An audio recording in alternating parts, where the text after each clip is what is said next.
L'international, ce qu'il faut déjà dire, c'est que c'est pas inné. C'est pas quelque chose auquel on pense directement, et pourtant, ça représente l'alpha et l'oméga de la valeur que l'on crée avec nos entreprises.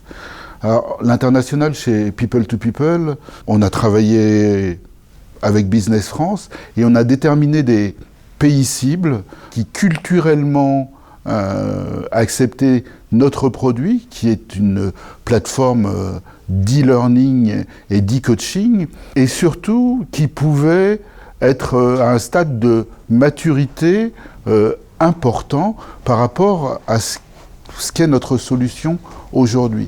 Alors le premier pays qui nous a accueillis est le Canada.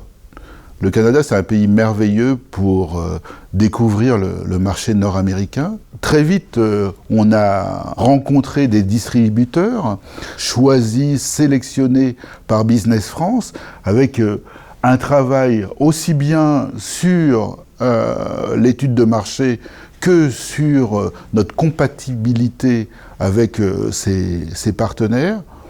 Le travail a fait que nous avons choisi Trigone, et nous allons créer très prochainement une JV avec Trigone pour ne plus être dans un rapport producteur-distributeur, mais pour co-construire des produits et des solutions avec ce distributeur. Alors Trigone, c'est 2014, nous sommes en 2016, nous avons signé avec Reval au Luxembourg.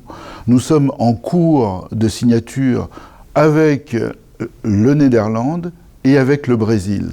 Le Brésil est une terre de conquête assez exceptionnelle. En 2016, nous signerons des partenariats en Angleterre, en Allemagne, au Portugal et en Espagne.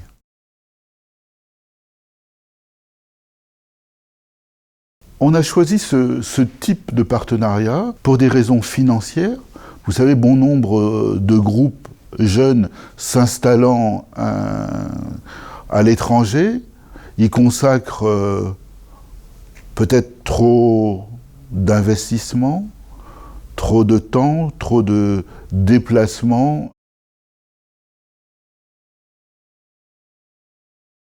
Au Portugal, comme en Espagne, on sépare un peu les business. On est vraiment en lettre de mission, on apporte un produit.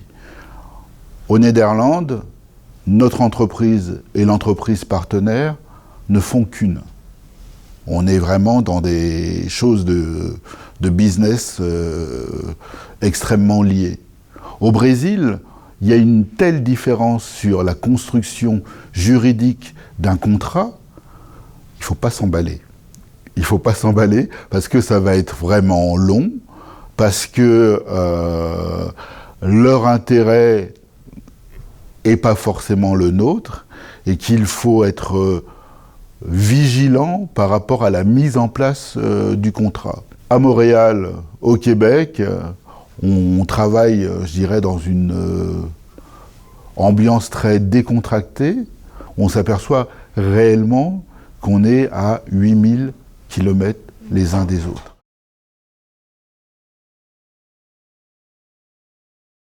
Alors, je dirais qu'on l'a adapté et on l'adapte à chaque client. Puisque PeopleCare, ce n'est pas une solution, c'est, je dirais, un océan de solutions, puisque le produit est complètement composable suivant l'intérêt de chaque client, suivant sa façon d'envisager la formation et, je dirais, le parcours d'un de ses managers. Bien sûr, l'ensemble de nos solutions sont disponibles aujourd'hui en anglais et en brésilien ou en portugais. L'ensemble de ces solutions peuvent accueillir du contenu qui est du contenu propre à chaque pays. Nous mettons en place la technologie et que notre partenaire s'occupe par exemple de sélectionner ses propres coachs.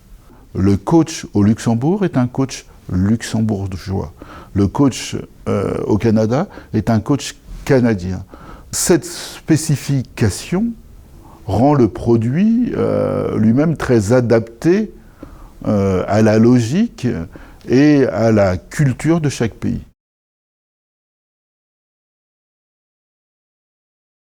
D'y penser tout de suite, ça c'est le premier conseil. Le deuxième conseil, c'est de vous rencontrer, de rencontrer tous les gens qui s'occupent ici du pavillon France, parce que l'expérience qu'on a avec Ubi France au Canada, au Brésil, nous a fait gagner énormément de temps. Le label Business France amène énormément de fiabilité par rapport au développement à l'international. La dernière chose, c'est l'animation. Un réseau qui n'est pas animé est un réseau qui meurt. Il faut penser que le développement à l'international, c'est entre 25 et 35% de votre temps. Il faut déterminer à l'intérieur de l'entreprise un référent qui soit réellement une personne qui ait la responsabilité de cette activité.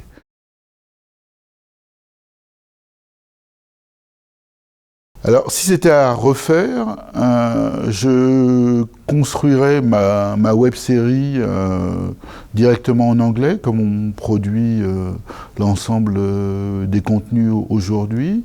Et je m'occuperai du doublage de cette web-série en français.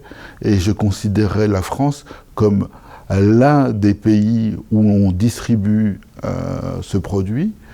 Et je pense que je chercherai des distributeurs dès la création du produit.